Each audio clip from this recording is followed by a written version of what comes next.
warahmatullahi wabarakatuh. Alhamdulillah kita masih sempat diberikan. Assalamualaikum warahmatullahi wabarakatuh. Perkenalkan, nama saya Andi Yasir Amsal. Saya merupakan dosen bidang ilmu pendidikan teknologi dan kejuruan. Fokus kajian saya ialah pendidikan komputer dan informatika. Saat ini saya berhome base di Prodi Tata Boga, jurusan pariwisata di Politeknik Negeri Balikpapan. Pada kesempatan kali ini saya akan menjelaskan tentang mata kuliah saya, yaitu mata kuliah Teknologi Informasi Digital. Pemaparan ini dilakukan sebagai unjuk kerja saya dalam Tridharma Perguruan Tinggi, khususnya dalam bidang pengajaran. Nah, deskripsi mata kuliah ini saya menggunakan pendekatan DIA, Delivery, Interaction, dan Assessment. Pada proses delivery, saya menyampaikan materi tentang mata kuliah yang saya ajarkan, mulai dari deskripsi umum mata kuliah, di mana mata kuliah Teknologi Informasi Digital ini membahas tentang bagaimana penerapan teknologi informasi digital di bidang perhotelan. Dan untuk CPMK-nya yaitu bagaimana mahasiswa mampu menganalisis dan menerapkan teknologi informasi digital di industri perhotelan. Dan untuk kesempatan kali ini juga saya akan membawakan materi pada micro teaching kali ini itu di pertemuan ke-15, di mana pada pertemuan ke-15 ini sub CPMK-nya ialah mahasiswa mampu menganalisis dampak teknologi terhadap pengelolaan perhotelan. Nah, lanjut ke interaction. Nah, di interaction di sini saya berbasis student center learning, di mana pembelajarannya atau interaksi dalam proses pembelajaran ini berpusat pada mahasiswa, dan saya menerapkan beberapa metode dalam pembelajaran ini, yaitu mulai dari discovery learning, small group discussion, collaborative learning, sampai kepada case based learning. Dan untuk memaksimalkan interaksi dalam pembelajaran ini pun saya menggunakan learning management system yang digunakan oleh kampus saya sendiri di Politeknik Negeri Balikpapan, yang namanya Edling. Jadi learning management systemnya bernama Edling. Selanjutnya untuk assessmentnya, saya telah membuat rubrik penilaian sesuai dengan sub CPMK saya yang telah saya tuangkan di RPS. Dan berikut adalah video pembelajaran micro teaching saya. Selamat menyaksikan. Baik, Assalamualaikum warahmatullahi wabarakatuh. Waalaikumsalam warahmatullahi wabarakatuh. Alhamdulillah kita masih sempat diberikan nikmat, kesempatan, dan hidayah sehingga yang kemarin berhalangan hadir sehingga kita memindahkan kelas kita hari ini karena lagi bergelut dengan hujan, bergelut dengan banjir di depan rumahnya. Maka untuk pertemuan kita sebelum UAS ini masih ada satu materi yang harus kita pelajari. Sebelumnya kita sudah belajar terkait apa? AI di industri perhotelan. Kalian juga sudah ada proyek, dan harapan saya proyek AI-nya itu berkaitan di industri perhotelan. Jangan sampai ada AI yang tidak berkaitan. Nah, sekarang kita lanjut ke materi terakhir. Materinya, apakah teknologi ini berdampak? Apakah teknologi itu sangat berdampak di industri perhotelan? Sangat. Menurut kalian gimana? Jadi apalagi generasi Gen Z sekarang, bukan Gen Z ya, Gen Z. Generasi Gen Z sekarang sejam saja tidak melihat story-nya temannya, itu ada kegelisahan yang bagaimana. Sehari saja tidak upload story, tidak scroll IG itu ada jadi lebih baik tidak makan daripada tidak pakai HP. Begitupun di industri perhotelan. Kalian mungkin, apalagi kalian yang bergelut di industri perhotelan, setiap hari kalian akan bertemu melihat review-review hotel. Nah, dari situ peran teknologi bisa kita lihat bahwa ternyata teknologi sangat berpengaruh di dalam perkembangan industri perhotelan, mulai dari operasional sampai kepada pemasarannya. Nah, apa-apa saja yang menjadi fokus materi kita hari ini. Terakhirnya kan paling rendah sekarang Intel Insight, itu paling rendah sudah, yang hanya untuk operasional biasa, tapi untuk editing dan lain-lain itu core, karena dia harus punya kecepatan eksekusi data lebih tinggi. Sekarang sudah gen data berapa ya? Terakhir saya cek gen 12 sudah ada, atau gen 13 sekarang ada berapa? Ada yang terakhir beli laptop ini yang baru? Rira, laptop diganti? Oh, saya kira sudah diganti. Kami yang meledak kemarin. Jadi tidak semua hotel langsung, wah, hotel bintang 3 peralatannya lebih canggih dari hotel bintang 4 dan bintang 5, tapi mereka menyesuaikan tergantung kemampuan dari hotel tersebut. Jadi bertahap sesuai kemampuan mereka. Nah, sekarang hotel-hotel bintang 5 ya itu fasilitasnya paling canggih sudah. Terus yang kedua apa? Kesulitan integrasi dengan sistem yang ada. Nah, ketika kita mau menggunakan sistem yang baru, alat yang baru, data ini harus dipindahkan ke sistem atau alat yang baru ini. Nah, kadang proses migrasinya itu memerlukan waktu, tenaga, dan biaya.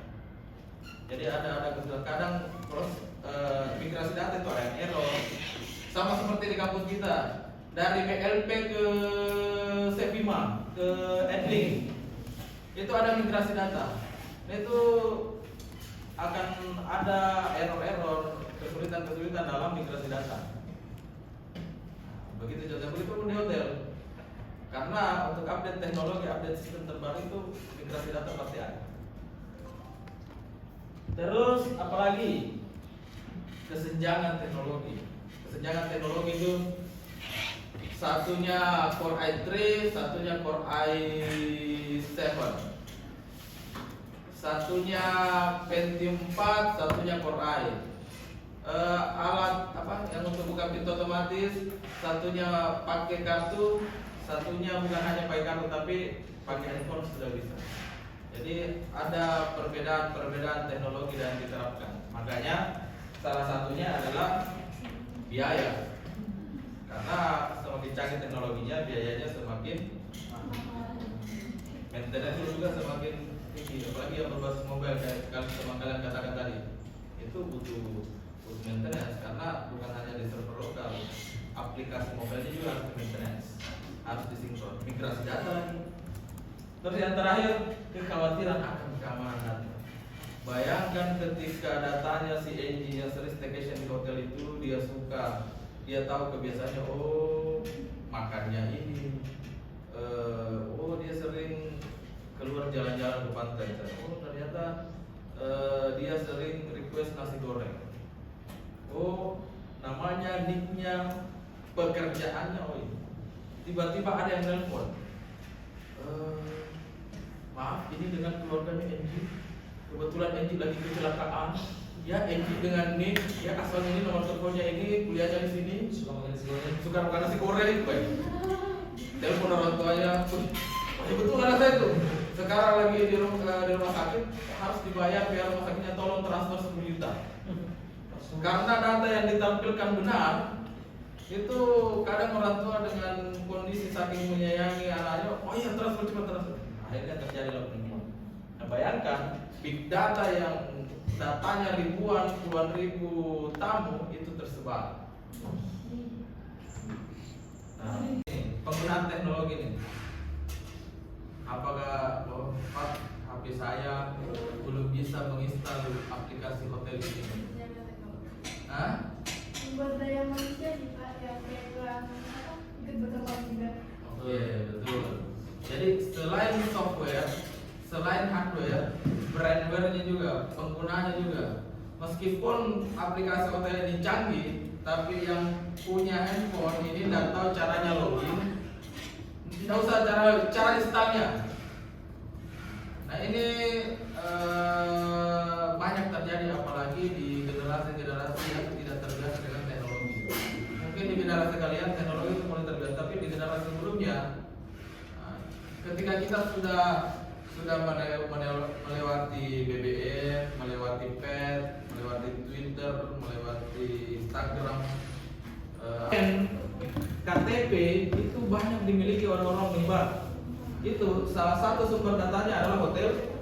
Yang kedua itu adalah sekolah. Dan yang paling parah itu adalah dinas apa ya, yang catatan sipil itu? Disduk Capil itu, dia dinas kependudukan dan catatan sipil. Nah, banyak data yang di-hack. Data-datanya itu diambil, dicetak, dijadikan sebagai referensi untuk mendaftar. Karena harus ada dukungan ya. Dan itu data-data itu juga yang digunakan untuk melakukan penipuan. Selain itu, kemarin juga ada kasus data yang suka minjam kredit pinjol atau kredit panci, kredit apa gitu. Kan ketika kalian mau kredit, kalian masukkan KTP, kalian foto gini, pegang apa? Foto gini kayak, pegang KTP-nya foto, terus kalian lampirkan KTP-nya. Nah, data itu yang diambil. Terus kasus lagi yang salah satunya dari Big Data Hotel, yang seperti dikatakan teman kalian, pinjol data kamu, saya pakai pinjam 10 juta, terus kamu yang ditagih. Banyak kan? Ada seperti itu. Banyak terjadi seperti itu. Atau ada korban di sini, atau ada tersangka di sini yang menggunakan KTP teman, coba pinjam dulu. KTP saya mau bikin penelitian nih. Tiba-tiba KTP-nya diambil, dimasukkan ke pinjol. Ada kami, ya. Pokoknya ada kami, apalagi ya yang sering muncul di kelas itu. Aku langsung, ya. Maka laku lah KTP teman-teman. Ada lagi? Silakan. Kalau misalnya datanya itu udah tersebar itu kayak gimana? Udah terlanjur kejadian gitu loh. Kalau sudah terlanjur kejadian, contohnya data nomor telepon kalian segera nonaktifkan atau segera laporkan, karena kita tidak tahu. Contoh WA ya, nomor telepon kita kalau sudah tersebar atau bahkan dipakai orang lain itu bahaya. Chat teman-teman, pinjam dulu 100, pinjam dulu 100. Ketika itu terjadi, nonaktifkan atau kirim pesan konfirmasi bahwa kalau ada yang pinjam uang di sini, tolong jangan. Lagi hotel, ada yang menawarkan hotel ini melakukan promo, ternyata penipuan. Banyak, karena dia tahu data kalian diambil dari hotel itu, dia tahu bahwa orang ini sering nginap, dia kirimkan informasi promo. Beli tiket ini, bawa ke hotel akan mendapatkan diskon 99%. Nah, bayar 1% saja. Ada saja penipuan seperti itu. Dan modus penipuan semakin canggih, metode pengaman data kita penipu itu. Yang dulu ini berapa orang? 2, 3, 4, 5, 6, 7, 8, 9, 10, 11, 12, 13, 14, 15, 16, 17, 18. Ada 18. 18 bagi 3? 6 ya? Jadi 6 orang pertama, 6 orang kedua, 6 orang ketiga. Nah, silakan kalian berdiskusi. Tadi sudah ada pertanyaan terkait kasus-kasus. Nah, sekarang kalian berdiskusi berkelompok dari 3 kelompok ini, mencari referensi kejadian-kejadian yang terjadi terkait hotel yang disebabkan oleh penggunaan teknologi. Bisa dipaham? Oke. Saya kasih waktu ya 5 menit. Berapa kasus, Pak?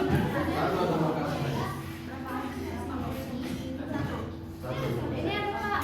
Ini Pak yang menjelaskan apa? Jadi tiap hotel ini mereka itu punya akun Google Business. Nah, akun Google Business yang mereka ini dihack terus digantikan nomor teleponnya. Jadi pihak hotelnya ini gak punya akses sama akun Google Business. Itu bisa kamu sampaikan sebentar.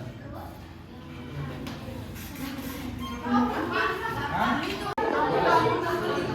Karena itu penggunaan teknologi. Oke Pak. Satu lagi. Jadi kita ngomongin dulu.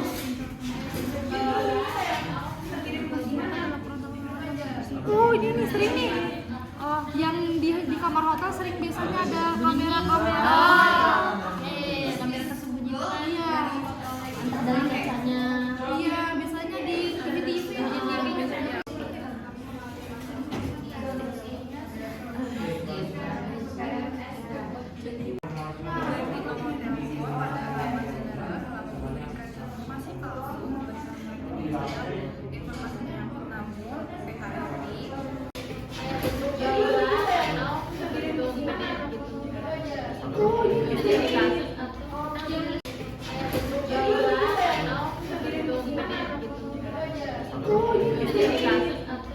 Aku sih kayak nge-hack gitu sama orang yang tidak bertanggung jawab.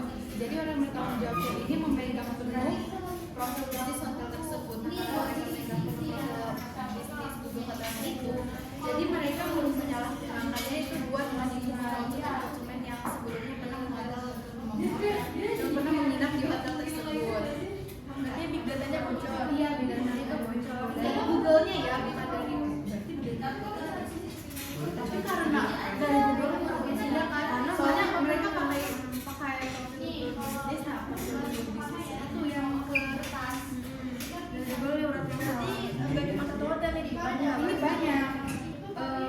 Jawa 10 hotel ini banyak loh dari Sumatera Jawa Timur 92 hotel Berarti bocor datanya dari Google Business. iya dari Google sendiri makanya bisa juga pada itu diantisipasi dari pihak hotelnya itu kalau misalnya ada profil di bisnis itu Ketiga. sudah sama si daripada yang si OTM itu kan Yang online. kalau dia pakai online ya itu webnya kan diarahkan ulang itu bisa dipindahkan ke hotel lain Itu kan bisa juga di refund ya. Kalau misalkan tamunya tak mau direlokasi. iya tapi kan dampaknya citra hotel cok berarti 120 korban hotel 45 hotel yang melaporkan sama Ya berarti di single kamera tersebut. iya Benar aja berarti yang kayak mengedukasi. Kamu udah dapat ada yang kirim kok dari mana? jika aku kamera Dari sebuah kamera jika tersebut. ada berarti Kamera tersebut.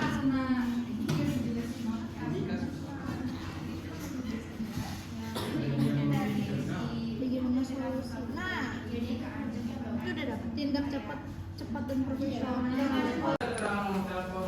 Jangan juga merah-merah boleh tidak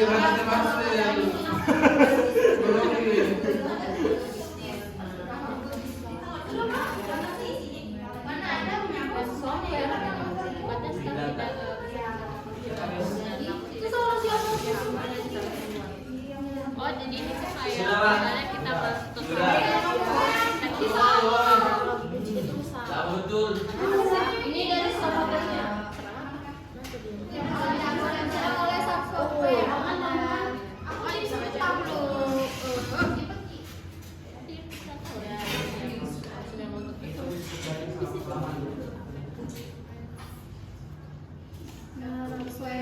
ransomware itu adalah mana nih Ada berapa kasus ini? ransomware itu adalah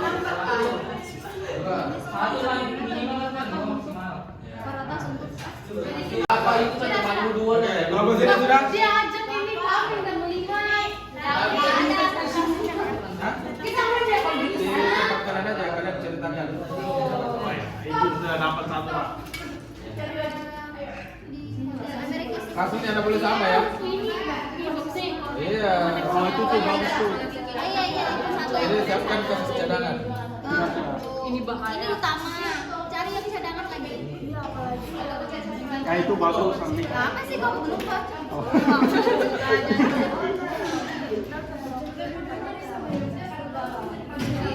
Gak bisa. Hal biasa. Kalau tamu berkunjung ke kami itu hal biasa. Dia terbiasa dengan Dia terbiasa. Iya, dia mau dibayar. Nakal itu Kalau sering. kunci di toilet kayak mana? Itu berbahaya. Nggak ada tahu. Hah? Apa? Saya di kamar ini. Misalnya seorang sebelum dia rekam, dia nonton apa yang dia lakukan, dia merasa Tapi kalau misalnya ada begini, oh staff ini ya. Terus, tapi dia ini nggak mengaku kalau dia kayak nggak mau ada CCTV dan anaknya bagaimana? itu bukti. Biasanya dari pihak hotel ketika ada laporan seperti itu mereka akan menginvestigasi. Jadi ketika untuk ditemukan bahwa ada kejadian siapa yang bertanggung jawab di ruangan ini, atau rekaman CCTV yang lain dilihat siapa yang melakukan. Itu harusnya Itu sudah ambil. Tapi takutnya malah soalnya kalau soal kamera ini banyak terus soal lainnya apa? Misalnya tahu housekeepingnya kayak begitu. Terus kita sebagai tamu kita tahu nih ada kamera. Terus kita baik. Setelah berdiskusi dari ketiga kelompok ini, saya lihat sudah menemukan kasus-kasus terkait teknologi yang ada di hotel, masalah-masalah yang ditimbulkan. Sekarang saya mulai dari mana nih? Dari kanan atau kiri? siut. Mas. Hah? Kalau Bapak kita mulai dari kanan, Mas. Nah, oke, kita mulai dari kanan ya, kanan saya. Silakan. Teknologi yang ada di hotel. Akan masalahnya adalah teknologi yang ada di hotel. Pagi semuanya, perkenalkan nama saya Jamila Rasmani. Nama saya Siti Nurhani Marusda. Saya Rojanian. Saya Rina Melati. Nama saya Arjuna. Saya Mas Saputra. Pertama yang kita bahas ini akan menjelaskan kurir, yaitu judulnya Google ungkap penyebab ratusan hotel jadi korban pemalsuan data. Jadi untuk pertama itu dia itu kasus hotelnya itu ya banyak ya, dari ada di Jawa Timur, Surabaya, Sumatera yang terlibat terdampak oleh dari penyebab ratusan hotel ini kena pemalsuan data. Masalahnya itu tuh pertama itu dari akun bisnis Google Hotel tersebut yang terkena crack atau ngehack oleh orang yang tidak bertanggung jawab. Nah, yang itu mengakibatkan kayak orang yang ngehack ini menyalahgunakan data-data yang ada di dalam akun Google bisnis tersebut. Dampaknya itu yang pertama itu ratusan hotel itu terdampak, terus juga ada beberapa tamu-tamu hotel-hotel yang terdampak ini mereka kena tipu gitu loh. Jadi mereka kena talnya tapi dari Google-nya langsung, Google pusatnya langsung. Jadi yang turun tangan ini juga dari Google pusatnya untuk mendalami tentang kasusnya ini nih, kenapa bisa jadi bocor, terus juga bisa dampaknya tuh besar banget ya, ini banyak banget hotelnya terdampak ratusan. Terus untuk solusinya itu bisa dijelaskan oleh Arjuna. Baik, di sini saya akan menjelaskan buat kasih batasan lah. Jadi supaya tidak terlalu berdampak lebih jauh. Kemudian untuk yang kedua, evaluasi skala dan dampak bocoran. Jadi kita mengevaluasi bisa melakukan buat pembatasan akses lah. Jadi supaya tidak terlalu riskan. Kelompok 2 bakal mempresentasikan hasil dan diskusi kami. Sebelumnya saya Nandaulia. Saya Dewana, saya Syeda, saya Salsa, saya Bidas. Jadi ada studi kasus di mana kamar hotel mengalami kerusakan karena sistem otomatis yang salah yang bakal dijelaskan oleh teman saya. Yo, siapa yang jelaskan? Atau membatalkan transaksi. Terus yang ketiga itu kerugian emosional dan reputasi. Selain kerugian materi